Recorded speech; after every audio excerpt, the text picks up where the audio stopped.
Olá, bem-vindo, bem-vinda! Esta é a nossa aula 95 do estudo básico de Espiritismo. Nessa sequência de vídeos, nós fazemos, então, a leitura do livro dos Espíritos, esse que aparece aqui do lado. Foi o primeiro livro da doutrina espírita, o primeiro livro compilado por Allan Kardec e que deu base, então, à doutrina espírita. Neste livro, o Livro dos Espíritos, contém, então, os fundamentos da doutrina espírita. Normalmente, nas casas espíritas que possuem escola ou então um centro de estudo, se faz o estudo básico lendo o Livro dos Espíritos.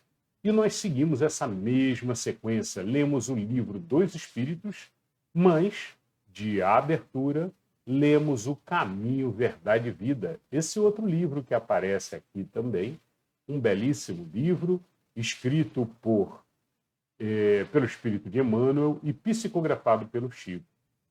Bom, O Caminho, Verdade e Vida, nós lemos uma página e é o nosso momento de reforma íntima, aonde fazemos, então, o estudo da doutrina e pensamos, então, os aprendizados do dia para colocar em prática no nosso dia a dia o que nós aprendemos. Bom, hoje, no Caminho, Verdade e Vida, leremos uma página com o título Consultas. E no Livro dos Espíritos, vamos ao capítulo 8 da terceira parte, falando sobre a lei do progresso. E hoje falaremos sobre o último tópico da lei do progresso. Falaremos sobre influência do Espiritismo no progresso. Bora lá, então. Vamos para o Caminho, Verdade e Vida, para a página de hoje, que tem o título Consultas. E o Caminho, Verdade e Vida sempre inicia com um versículo. O versículo de hoje diz: E na lei nos mandou Moisés que tais mulheres sejam apedrejadas. Tu, pois, que dizeis? Isso está em João, capítulo 8, versículo 5. Agora o texto de Emmanuel explicando o versículo. Várias vezes o espírito de má fé cercou o mestre, com interrogações, aguardando determinadas respostas, pelas quais o ridicularizasse. A palavra dele, porém, era sempre firme, incontestável, cheia de sabor divino. Referimo-nos ao fato para considerar que semelhantes anotações convidam o discípulo a consultar sempre a sabedoria, o gesto e o exemplo do mestre.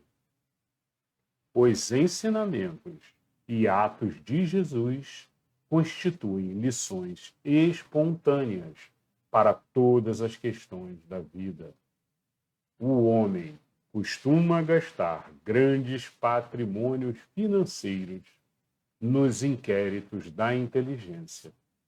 O parecer dos profissionais do direito custa, por vezes, o preço de angustioso sacrifício. Jesus, porém, fornece opiniões decisivas e profundas, gratuitamente. Basta que a alma procure o coração, o equilíbrio e a quietude. O mestre falar-lhe-á na boa nova da redenção. Frequentemente surgem casos inesperados, problemas de solução difícil. Não ignora o homem o que os costumes e as tradições mandam resolver. De certo modo, no entanto, é indispensável que o aprendiz do Evangelho pergunte no santuário do coração: Tu, porém, mestre, que me dizes a isso? E a resposta não se fará esperar como divina luz no grande silêncio. Muito bem, como sempre, um belíssimo texto de Emmanuel, né? E psicografado pelo Chico. Agradecemos, então, a Emmanuel pelo texto e ao Chico também pela psicografia. Um texto com muito aprendizado. Vamos agora começar, então, a pensar daqui os aprendizados, né? Talvez o maior aprendizado. Começando aqui pelo maior aprendizado, né? O maior, talvez, desse conjunto aqui seja justamente o fato da gente, para tudo que a gente lê, para tudo que a gente estuda, e a gente pode e deve estudar tudo, né, que a gente puder. Nós somos uma consciência, um espírito que é uma consciência espiritual, energética, né? E que essa consciência energética ela tem que fazer a sua evolução. E uma forma de fazer a sua evolução é trabalhando. E como é que uma consciência trabalha? Constantemente pensando, controlando as situações ao seu redor. E para isso encarnamos. Encarnamos para que forcem mais a nossa consciência a esse trabalho necessário na matéria, muito mais. Então a gente passa por aprendizados aqui na matéria necessários para, dentre os aprendizados todos que fazemos, também exercitar o nosso pensamento, a nossa razão, como eu costumo chamar a razão noética, ou seja, a nossa razão interior, né, guardada que nós temos aqui na nossa grande consciência espiritual. Lembrando que, quando estamos aqui na matéria, a nossa consciência aqui do que estamos pensando no momento é mínima, né? É uma consciência assim na ponta do iceberg. A nossa consciência maior, ela fica aqui oculta, né? Oculta sob o véu da matéria. A gente não tem acesso direto a ela, essa grande inteligência que nós temos, sim. E nós temos por quê? Porque acumulamos encarnação após encarnação. Encarnação após encarnação, vamos guardando aprendizados e conhecimento. Mas quando viemos para a matéria, isso fica oculto, né, pelo que se chama o véu da matéria. E isso não só o Espiritismo comenta dessa forma, mas também as religiões orientais também comentam dessa mesma forma. O judaísmo também acredita nessa inteligência maior que fica oculta aqui na matéria, né? Ou seja, todas as religiões reencarnacionistas pensam dessa forma também.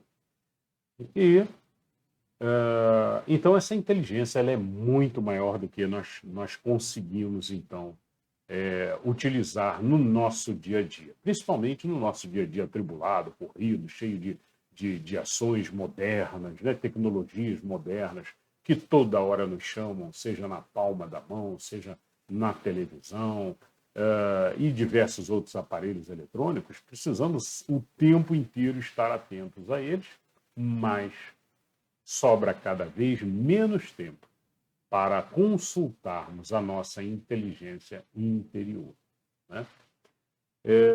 E além dessa inteligência interior, essa inteligência, apesar dela ficar oculta no véu da matéria, ela manda para a gente intuições. Nós recebemos e conseguimos tirar, às vezes, dependendo da nossa situação, como estamos, né? Ou seja, se estamos calmos, tranquilos, serenos, em paz, com uma boa vibração, com positividade, com uma energia boa, nós conseguimos puxar dessa inteligência maior, essa nossa inteligência maior, intuições de caminhos a tomar, né? Inspiração é outra coisa. No Espiritismo a gente separa. Intuição é o que vem de dentro, né? O que vem dessa inteligência maior, guardadinho lá no fundo, né? E que de vez em quando a gente consegue então perceber direção do caminho a tomar, quais opções nós devemos escolher, a separação do que é certo e do que é errado. Então, muitas vezes, isso vem por intuição. Às vezes a gente se depara numa bifurcação de caminho a seguir, né? E a gente tem certeza que o caminho correto é aquele. Muitas vezes a gente não sabe nem explicar o porquê. Não, alguma coisa me diz que o caminho correto é aquele, né? O que é isso? São essas intuições que recebemos. Mas para receber essas intuições, precisamos estar num estado sereno, num estado de silêncio interior. Acima de tudo, num estado de paz. E esse estado de paz a gente tem que formar no nosso dia a dia, sempre, evitando qualquer tipo de briga, qualquer tipo de discórdia, qualquer tipo de maledicência e focando no caminho do bem sempre, nos corrigindo, corrigindo as nossas palavras. Olhem a maledicência. A maledicência é um dos piores maus que existe. A maledicência, ela provoca karma. Maledicência é falar coisas ruins, seja de outra pessoa, seja de qualquer objeto. Se você falar mal de um objeto, você já está falando uma maledicência. Já está imprimindo no universo uma sementezinha de mal. Se alguém escutou, pior ainda, porque você transmitiu esse mal para outra pessoa na forma de vibração. Então, segurem as maledicências também, foquem no bem, palavras boas, positivas, com fé em Deus e oração constante. Então, esse é o melhor caminho para a gente acessar essa inteligência interior nossa, que nos dá muitas vezes a direção do caminho a tomar. Essa é a intuição. Mas recebemos também inspiração. E a inspiração é normalmente vinda da espiritualidade, onde temos sempre o nosso mentor, o nosso espírito protetor que nos acompanha durante a nossa vida toda. Quando a gente está num estado que mereça ou que possibilite receber essa inspiração, o espírito mentor então vem e traz para a gente, na forma de um pensamento, na forma de um sinal qualquer que aparece no nosso caminho, ou às vezes até na forma de um amigo que se aproxima e fala conosco, pode ter sido inspirado pelo nosso mentor, para que ele falasse. Porque às vezes a gente não está dando atenção devida a essa inspiração, a essa intuição também. Então, um ponto-chave dessa lição aqui, que se tira, é: precisamos ter mais atenção com as nossas intuições e com as inspirações que recebemos. Mas, de toda inspiração, de todo pensamento que recebemos, devemos avaliar sempre. E é o que Emmanuel comenta também. Olha, sempre avalie para ver se, olha, Jesus faria isso. Olha, tive uma ideia, nossa, tive uma ideia fantástica de um novo negócio, ou de como resolver esse determinado problema que eu estou no momento, tive uma ideia muito boa, né? E aí a gente pega o Evangelho de Jesus e olha, Jesus faria isso?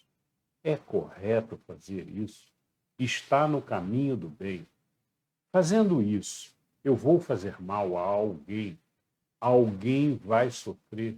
Se alguém vai sofrer ou vai fazer mal a alguém, não faça. Não faça, porque você vai estar indo contra a primeira lei dos espíritos, a lei natural. Então, não faça. Então, o primeiro ponto é esse, que Emmanuel chama a atenção, né? Então, olha, avaliar o Evangelho. Emmanuel comenta, frequentemente surgem casos inesperados, problemas de solução difícil. Não ignora o homem o que os costumes e tradições mandam resolver, de certo modo. No entanto, é indispensável que o aprendiz do Evangelho pergunte no santuário do coração. Bom, eu entendo que pergunte no santuário do coração significa perguntar a essa inteligência que nós temos guardada, que fica guardadinha, mas que tem uma inteligência gigante, né? Nós sabemos que nós temos uma inteligência muito maior do que aqui se aflora na matéria. Então, na matéria, aflora-se uma inteligência minúscula. A nossa inteligência de várias encarnações, ela é muito maior do que isso. Então, a gente, com meditação, com momentos de paz e tranquilidade, oração, a gente deve sempre recorrer ao Evangelho, ao pensamento do Evangelho que eu comentei agora há pouco, Evangelho de Jesus, ao pensamento do que nos ensina também a doutrina espírita, que a doutrina espírita nos traz todos os conceitos de transitoriedade, de eternidade, de uma vida eterna, de evolução constante, nos traz a compreensão de que todos estamos em evolução. Portanto, é normal errarmos. Ninguém está aqui e vai viver uma vida só e já vai sair daqui formado para o céu. Não. Sabemos que não tem condição disso. Então, temos que compreender que todos erramos. Aceitamos isso mais fácil. Erramos, é normal errar. Ajudamos uns aos outros, corrigindo juntos qualquer tipo de erro. E seguimos gradativamente em frente, tirando os pensamentos de raiva, de ódio de dentro de nós e preenchendo com entusiasmo, repletos de Deus, preenchendo com amor constantemente. Então, essa busca interna dessa sabedoria é exatamente o que nos fala Emmanuel, né? Essa busca no coração, essa pergunta interior. Esse é o caminho correto? E essa talvez seja o maior aprendizado aqui. O segundo maior aprendizado é essa paz interior que temos que buscar constantemente. Manter a calma sempre, a serenidade, jamais discutir, jamais ódio, jamais raiva, pensamentos ruins, não tirar os pensamentos ruins da mente. Isso é um trabalho constante, né? Falamos sempre aqui sobre isso. A limpeza dos pensamentos é um trabalho constante. E nós temos aqui também no canal uma sequência de vídeos que fala sobre isso. Como é que a gente mantém a positividade e a limpeza, então, do seu jardim do subconsciente. Bom, pessoal, eu acho que é bem por aí, né? Então é isso, é a gente colocar em prática, então, essa paz, essa tranquilidade, para que a gente consiga, então, a tudo que a gente fizer na vida, pensar antes, né? Com a nossa razão noética, sempre parar e pensar, tá certo isso? Não é? Não é porque, como diz aqui no versículo, não é porque está escrito numa determinada papel antigo ou numa determinada lei sagrada, né? Está na lei sagrada. Então, se está na lei sagrada, tem que ser cumprida. Não, para tudo, pare, respire, faça o seu momento íntimo de paz e pare para pensar. Faça uma oração, é sempre bom também. E peça a orientação do seu mentor. Qual o caminho? Isso está correto? Eu devo fazer isso? Peça a orientação e, como diz Emmanuel aqui, e a resposta não se fará esperar, como luz, como divina luz, no grande silêncio. Exatamente, né? O que nós estamos comentando aqui, o grande silêncio. É o silêncio da paz interior. Tá? Então é isso. Então são os momentos em que a gente pede ajuda e a ajuda sempre vem na forma de orientação, na forma de direção, na forma de sinais. Então atenção aos sinais que aparecem na nossa vida, né? Carl Jung chamava de sincronicidade. Né? São eventos que acontecem que normalmente a gente não repara. Se a gente não estiver ligado, atento, a gente não percebe. Mas aparecem, às vezes, sinais que indicam para a gente o caminho que devemos seguir. Então, atenção às sincronicidades da vida. Carl Jung disse nos seus últimos momentos de vida, ele disse, olha, gostaria de viver mais para poder estudar mais as sincronicidades.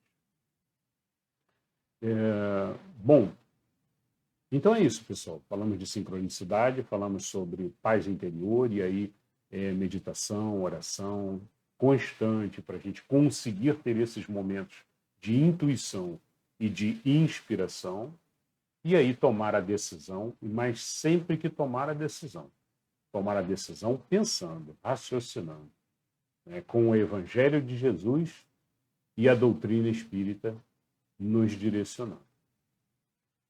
Muito bem, pessoal, essa foi a belíssima página hoje de Emmanuel. Vamos agora para a leitura do Livro dos Espíritos.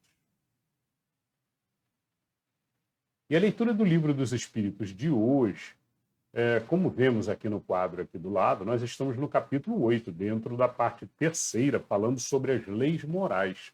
E estamos falando agora sobre a lei do progresso. Já falamos nas últimas aulas sobre vários tópicos da lei do progresso. Nesta aula falaremos sobre o último tópico da lei do progresso, que se chama influência do espiritismo no progresso. Vamos falar da questão 798 até a questão 802. Bora lá! Questão 798. Pergunta de Kardec. O espiritismo se tornará crença comum ou ficará sendo partilhado como crença apenas por algumas pessoas? E a resposta dos espíritos: certamente que se tornará crença geral e marcará nova era na história da humanidade. Porque está na natureza e chegou o tempo em que ocupará lugar entre os conhecimentos humanos. Terá, no entanto, que sustentar grandes lutas, mais contra o interesse do que contra a convicção, porquanto não há como dissimular a existência de pessoas interessadas em combatê-lo, umas por amor próprio, outras por causas inteiramente materiais. Porém, como virão a ficar insulados, seus contraditores se sentirão forçados a pensar como os demais, sob pena de se tornarem ridículos. Bom, então é isso, né? É um texto bonito aqui que os espíritos explicam. Olha, o espiritismo faz parte da natureza, então não tem como ele vir cada vez mais à tona e ser conhecido e aceito por mais pessoas. O que acontece é que existem crenças enraizadas de muitos e muitos séculos, né? Existem pessoas que vivem de outras crenças e não suportam ver uma outra crença contradizendo o que elas dizem na crença delas, né? Seja por uma questão de ego, ou seja por questões materiais, como dizem aqui os espíritos, né? Por interesses materiais, interesses de poder, interesses de posse e etc. Bom, mas como dizem os espíritos, né, virão a ficar insulados, seus contraditores se sentirão forçados a pensar como os demais, sob pena de se tornarem ridículos, né? Bom, vale lembrar aqui que em todo o Oriente, né, o Oriente acredita na reencarnação, acredita na vida após a morte, né? Infelizmente, aqui no Ocidente fomos assolados aí com uma manta negra durante a Idade Média, uma manta que aos poucos a gente vem descobrindo gradativamente, liberando e libertando as pessoas para pensarem de forma diferente. Na Idade Média, para você pensar em espiritismo ou pensar em algo diferente do que o clero vigente pensava, você corria sérios riscos, né? Inclusive de ir para a fogueira. Mas hoje em dia, gradativamente, vamos conseguindo aos poucos vencer essa barreira. Bom, e aí continuam os espíritos. As ideias só com o tempo se transformam. Nunca de súbito, de geração em geração, elas se enfraquecem e acabam por desaparecer paulatinamente, com os que as professavam, os quais vêm a ser substituídos por outros indivíduos, imbuídos de novos princípios, como sucede com ideias políticas. Vede o paganismo. Não há hoje mais quem professe as ideias religiosas dos tempos pagãos. Todavia, muitos séculos após o advento do cristianismo, delas ainda restavam vestígios que somente a completa renovação das raças conseguiu apagar.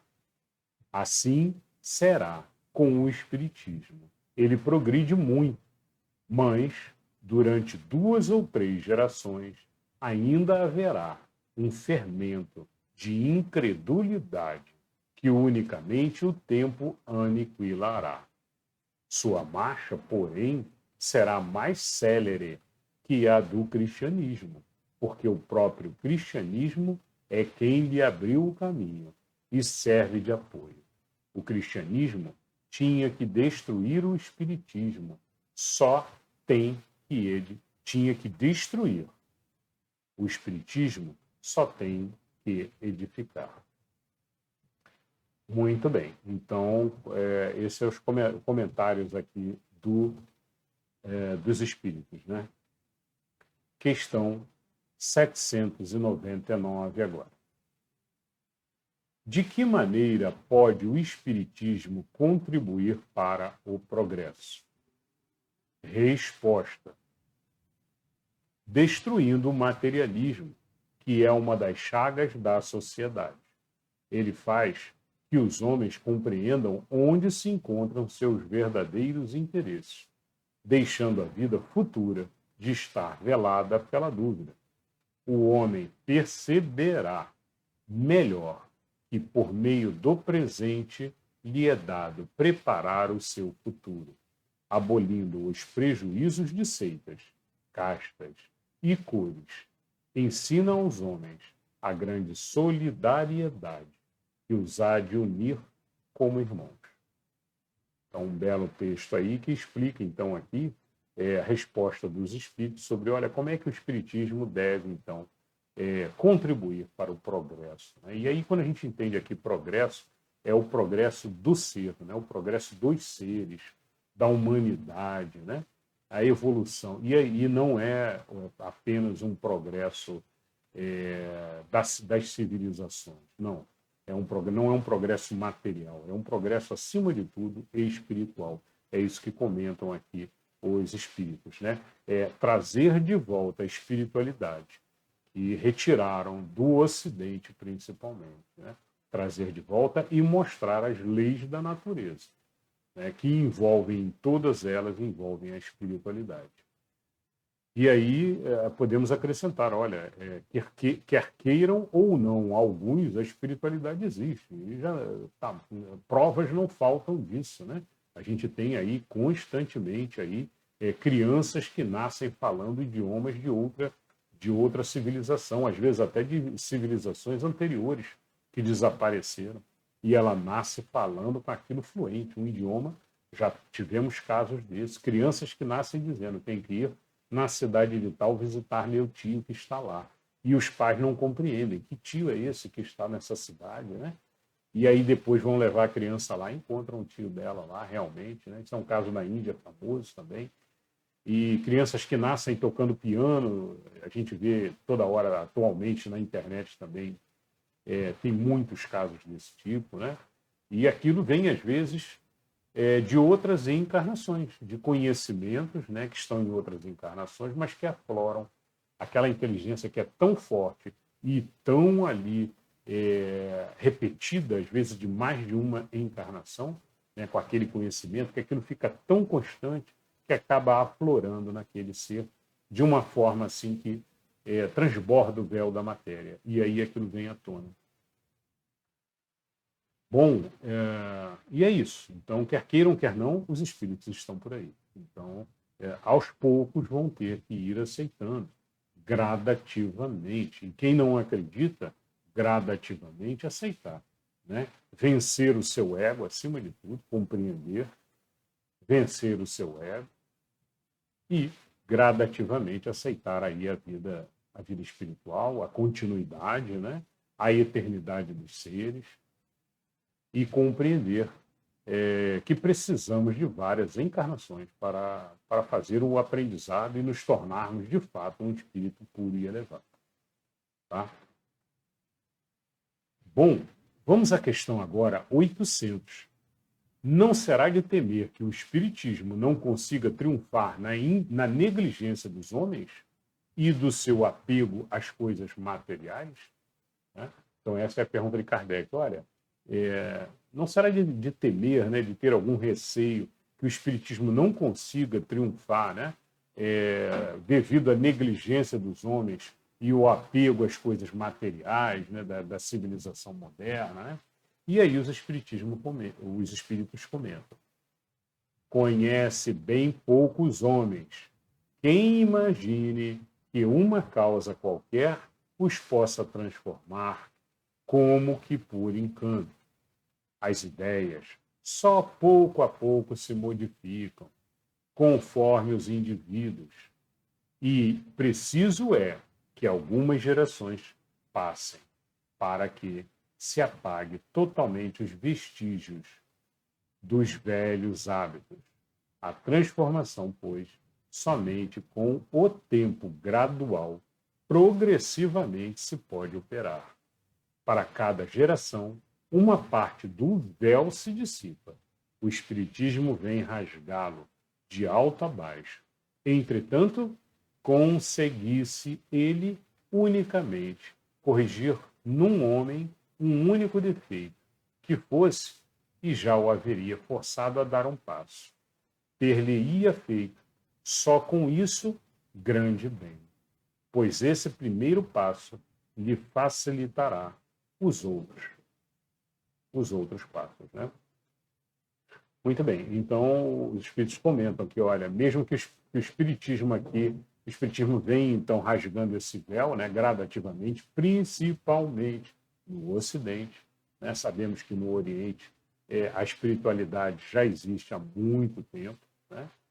De outras formas, com outras palavras, com outros conceitos e tal, mas são os espíritos agindo ali constantemente, né?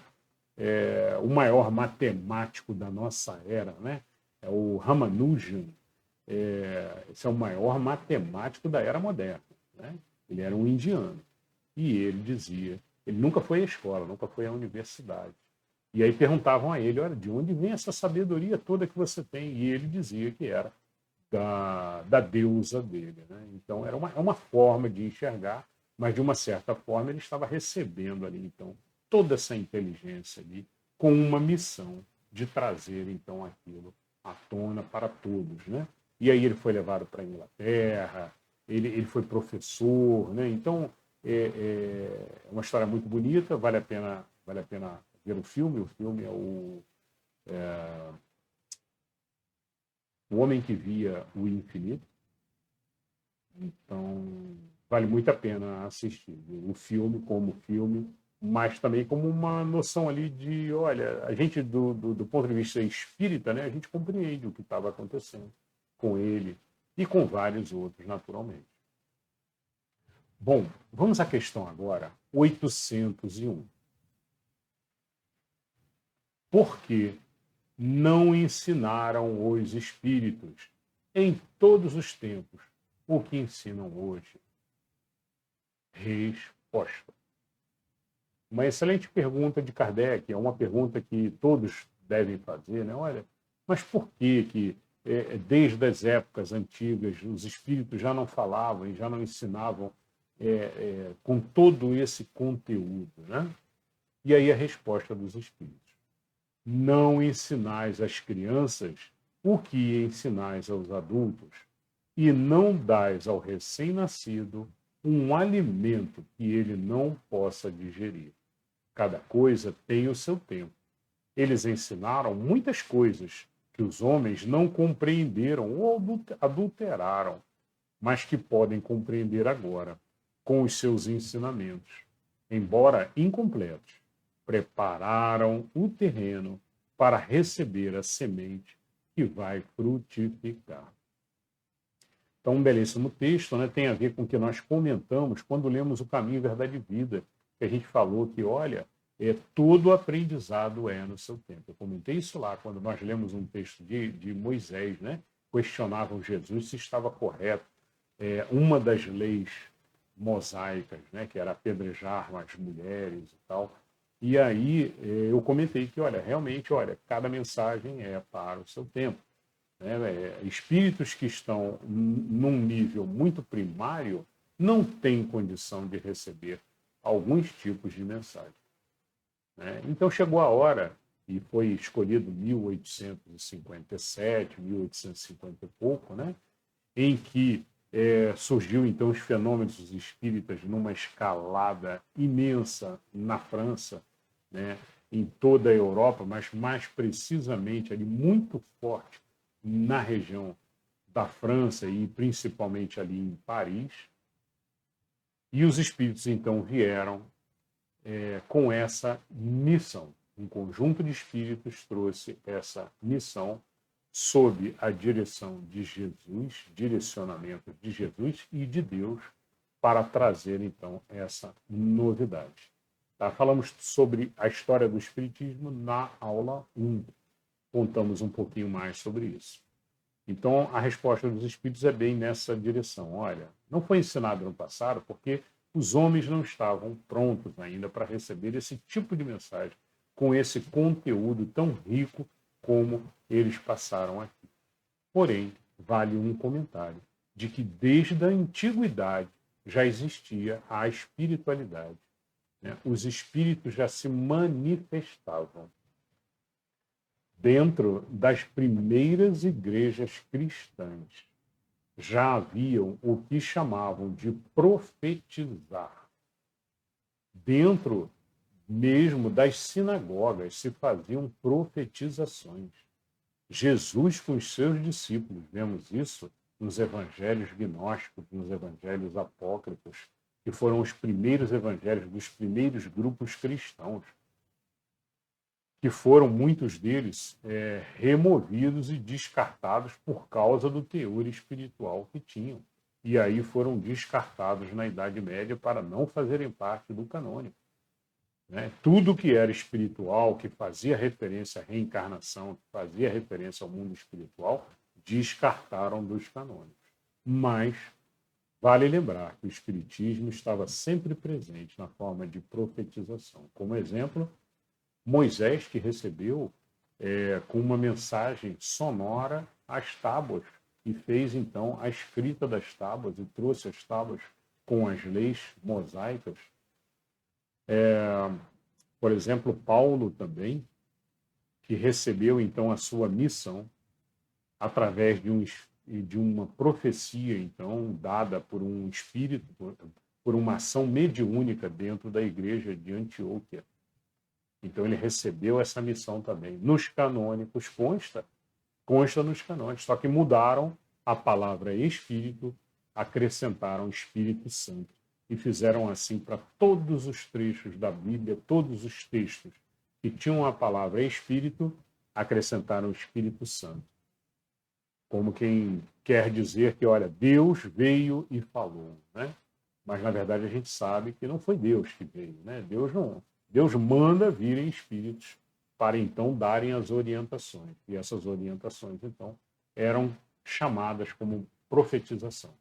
E aí Paulo recebeu, então, a sua direção numa dessas profetizações que fizeram na igreja de Antioquia, e aí seguiu a sua missão de evangelização. Bom, é isso. E nos evangelhos apócrifos também, né? Apócrifos significa secretos, por favor. Entendam apócrifos sempre como secretos. Na palavra grega quer dizer secretos, né?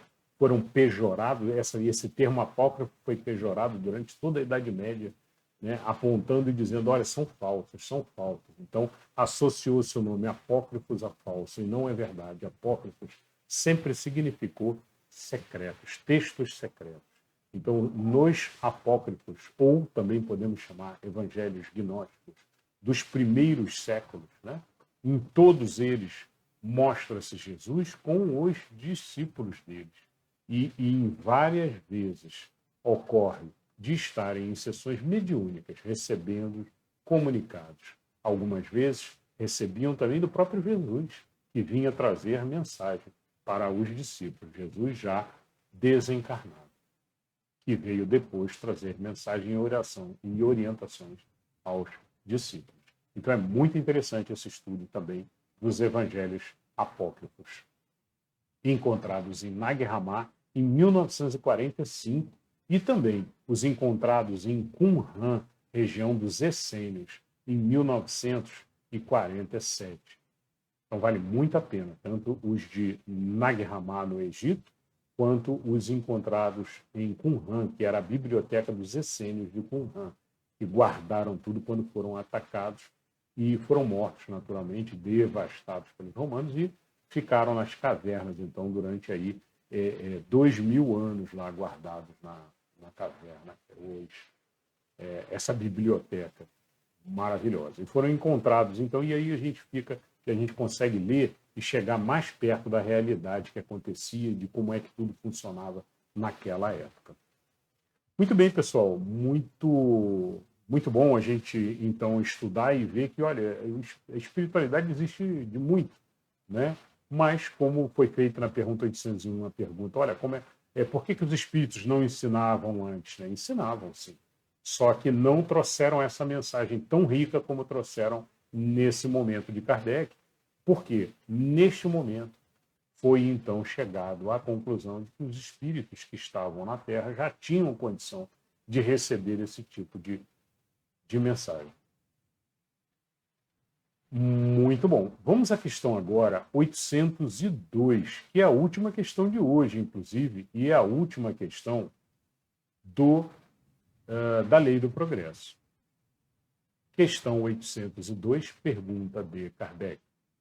Visto que o Espiritismo tem que marcar um progresso da humanidade, por que não apressam os espíritos esse progresso por meio de manifestações tão generalizadas e patentes que a convicção penetre até nos mais incrédulos? Né? Muito bem, excelente pergunta. É uma pergunta que a gente sempre se faz, né? Olha, por que Deus não se mostra logo, já aparece, né, de uma certa forma, com uma certa... Por que os espíritos todos não aparecem para todas as pessoas? E por que não fica mais evidente, né? Olha, o que aconteceu em 1857 foi algo muito, mas muito evidente, né? A espiritualidade veio muito aflorando em todas as casas, as pessoas faziam reuniões, né, do que eles chamavam ali de reuniões de mesas girantes, onde as mesas se elevavam, só com as pessoas colocando as mãos em cima, as mesas já elevavam, né? Já era uma forma ali de mostrar que tinham alguma força espiritual ou externa ali, né? Atuando. Então, eles fizeram isso muito fortemente, né? E recentemente aqui também, no Brasil, o Brasil foi escolhido aí como uma pátria do espiritismo, porque o Brasil assumiu o espiritismo de uma forma muito amigosa e de uma forma muito enraizada com a cultura do povo, né? Então, o Brasil hoje é o país mais espírita de todos e nós tivemos aqui casos de mediunidades com exemplos de cura, né, muito evidentes, com vários médios de cura famosos aí, né, com espíritos como o espírito do Dr. Fritz atuando em vários médiuns, não foi em um médium só, foi em mais de um, inclusive, e fazendo curas que a ciência não conseguia explicar como é que estava curando, né? Infelizmente, resolviam prender o médium em vez de estudar cientificamente aquilo seriamente, né? Mas foi, inclusive, noticiado no exterior, em jornais famosos no exterior.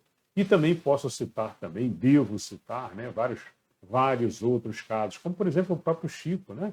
Mais de 500 obras literárias escritas por um indivíduo só, com diversos autores diferentes, né? E cada autor você visualiza um texto diferenciado com características daquele específico espírito, características que quando você lê livros de Emmanuel, você vê que são de Emmanuel. Quando você lê livros de André Luiz, você reconhece o autor pela forma de escrita. Então, é de uma beleza, de uma profundidade assim que os espíritos vêm trazer, então, e vieram muito fortemente no Brasil, que abraçou o espiritismo, né? Vieram trazer muito fortemente essas evidências aí. Mas elas existem pelo mundo todo. Bom, mas vamos agora à resposta dos espíritos. Desejareis milagres, mas Deus os espalha a mancheias diante dos vossos passos. E, no entanto, ainda há homens que o negam. conseguiu, porventura, o próprio Cristo convencer os seus contemporâneos mediante os prodígios que operou? Não conheceis presentemente alguns que negam os fatos mais patentes ocorridos às suas vistas? Não há os que dizem que não acreditariam, mesmo os que vissem? Não, não é por meio de prodígios de Deus. Querem encaminhar os homens. Em sua bondade, ele lhes deixa o mérito de se convencerem pela razão. Muito bem, bela resposta aqui dos espíritos, né? Finalizando, então, a lei do progresso, eles explicam. Então, essa que é uma dúvida que todo mundo para pensar. Puxa, por que Deus não se mostra logo para todos, né? Por que espírito, da mesma forma, por que a espiritualidade logo não se mostra? Né? E essa é a resposta dos espíritos. Então, olha, não é esse o desejo de Deus, até porque tem muitos que mesmo vendo, não acreditariam. Então, tem um aprendizado maior a ser feito, que é o aprendizado da descoberta interior antes de tudo. Ou seja, do ser perceber e querer perceber Deus. Se o ser não quer perceber Deus, da mesma forma, se o ser não quer perceber a espiritualidade, se ele prefere estar ligado à matéria, não adianta. Esse ser vai ter que ficar ainda galgando ainda uma evolução que ainda não fez. Não adianta você vir forçar, não adianta você mostrar para ele, ele vai negar, porque ainda não está dentro do ser aceitar isso. Não chegou a hora ainda dele aceitar isso, ele ainda não quer. Então ele não vai aceitar, seja por condições do ego dele, da mesma forma que na Idade Medieval não se aceitou também a reencarnação e cortaram a reencarnação. Cortaram porque, não, quem pensa numa coisa dessa? Um rei não pode, numa outra encarnação, vir pobre. Não, sem condição nenhuma. Tirem reencarnação, então, dos canônicos. E tiraram. Tirem do cristianismo a reencarnação completamente. E tiraram. Né? Então, dessa forma, vai caminhando o ser de acordo com os seus desejos pessoais, da evolução de cada um. Muito bem, pessoal. Então, esse o aprendizado de hoje, muito rico o assunto da lei do progresso, né? Deixando claro aqui, essas duas últimas questões, então, esclarecem muito aí sobre o porquê, né? O porquê que temos que descobrir Deus por nós mesmos. E não querer que alguém mostre Deus para a gente, ou querer que mostre a espiritualidade para a gente. Não. Cada um, no seu tempo, vai descobrindo gradativamente. Chega uma hora que o ser não tem mais como negar. Ele começa a aceitar aos pouquinhos e vai arrumar uma desculpa qualquer para proteger o ego dele. E assim vamos, né? Até que se vá fazendo, então, a retirada do ego gradual que cada um carrega exageradamente dentro de si. Muito bem, pessoal. Então é isso. Espero que tenham gostado. Hoje finalizamos, então, a lei do progresso e na próxima aula começaremos, então, o capítulo 9 e falaremos sobre a lei da igualdade. Falaremos sobre a igualdade natural, desigualdade das aptidões, porque uns são melhores pintores, outros são melhores músicos, outros são melhores engenheiros. E por que existe essa diferenciação, né? Desigualdades sociais, Kardec vai fazer perguntas também, por que uns nascem ricos e outros nascem pobres, né? Por que isso? Por que Deus não coloca todos iguais, né? As provas de riqueza e de miséria. Então vai ser interessantíssimo, tá? Não percam as próximas aulas. Vamos dividir, naturalmente, em várias aulinhas, falando sobre a lei da igualdade. É isso, espero que vocês tenham gostado. Muita paz e luz no coração de todos. Nos vemos na próxima aula. Até lá.